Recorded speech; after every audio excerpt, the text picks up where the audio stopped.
During our undergraduate studies, we faced a classic simultaneous decision-making scenario when our professor gave just 10 minutes for 30 students to form groups of 3 for a major project.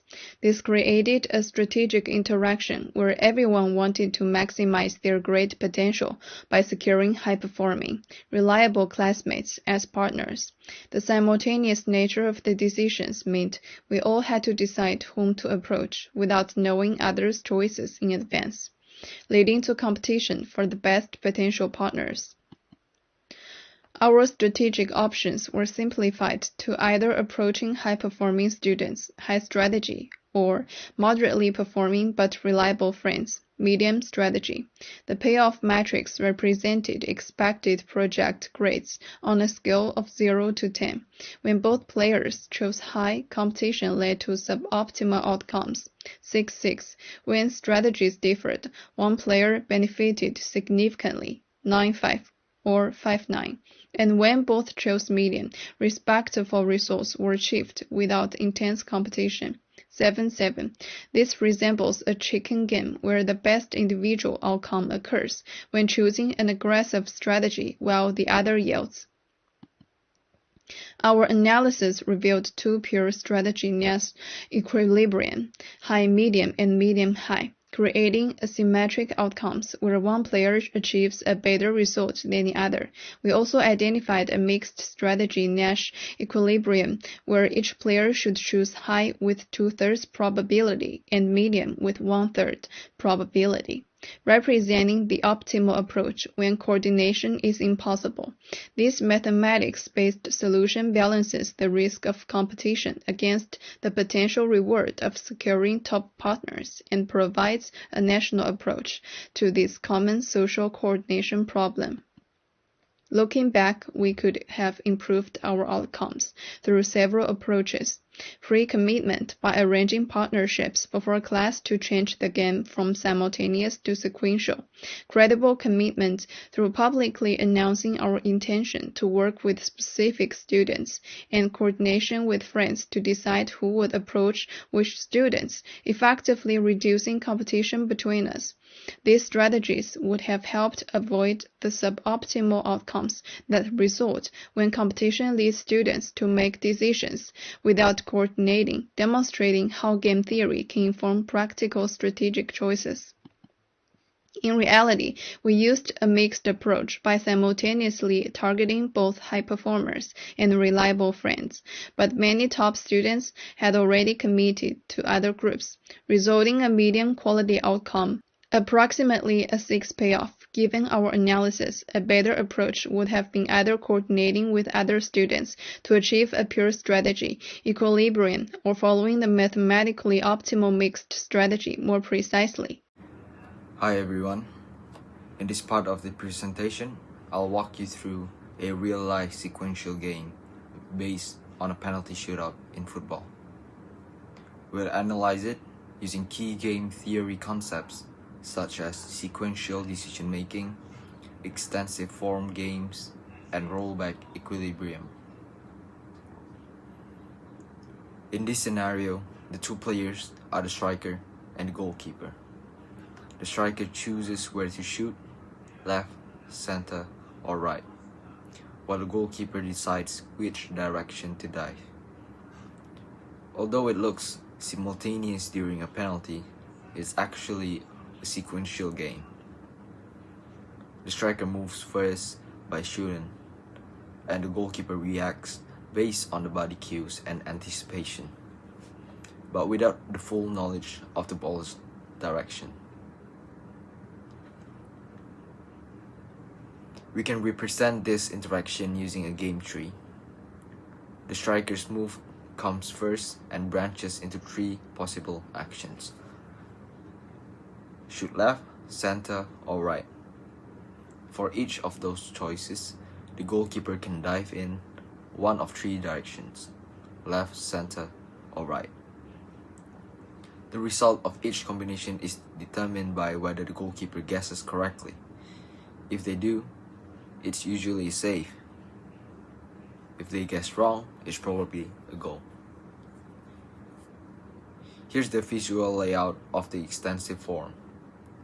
You can see the striker at the top making the first move, followed by the possible decisions the goalkeeper can make in response. Each terminal point reflects the payoff.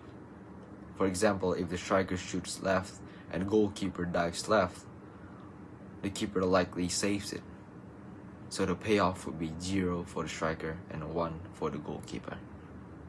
On the other hand, if the striker shoots center and the goalkeeper dives right, the striker scores, so the payoff is 1 for the striker and 0 for the keeper. To find the rollback equilibrium, we use backward induction. That means the striker thinks ahead about how the goalkeeper is likely to respond and chooses their best move based on that. Studies show that around 70% of goalkeepers dive left or right, and only about 30% stay in the center.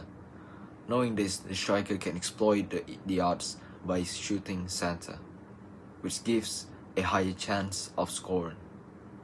Now, if this were reversed, where the goalkeeper moved first and the striker could react, they would just shoot in the opposite direction. But in real games, timing rules make that impossible. So the striker's best move is to anticipate and deceive.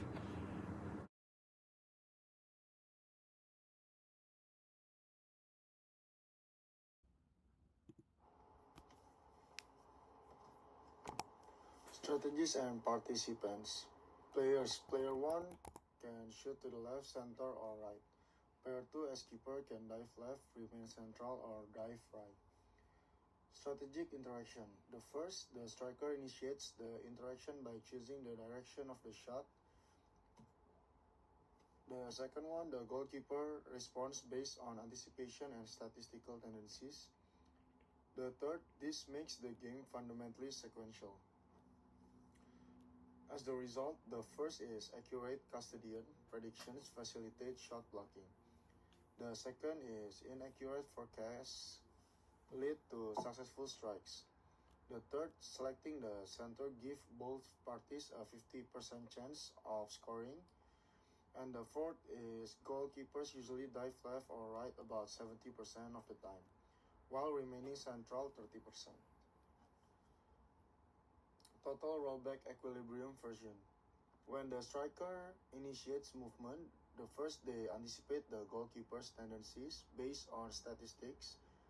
Most goalkeepers frequently dive to the left or right. And the third, the optimal strategy is to target the midpoint. If the striker could move second and see the goalkeeper's choice, scoring would be guaranteed. Osborne 2004. Evaluation of advantage. From the first aspect, proficiency over games. First mover initiates strategies and can capitalize on custodial preferences. The second mover, despite limited time, can respond to the striker's movement. The second aspect, cognitive acuity. In the first mover encourages the custodian to develop precise anticipations. The second mover possesses the ability for temporal pattern recognition. The third aspect is revert harmony. First mover increase likelihood of success through statistical trends. And the second mover time constraint hinder the ability to respond adequately. Conclusion. The first, initiating movement and employing custodial attributes give the striker a statistical advantage. The second is recognizing trends and adjusting strategy enhances keeper performance in multiplayer engagement. Comprehensive study. The first is incorporating central shots can exploit the goalkeeper tendency to dive left or right. And the second one, a mixed strategy may improve unpredictability. And here are the reference. Thank you.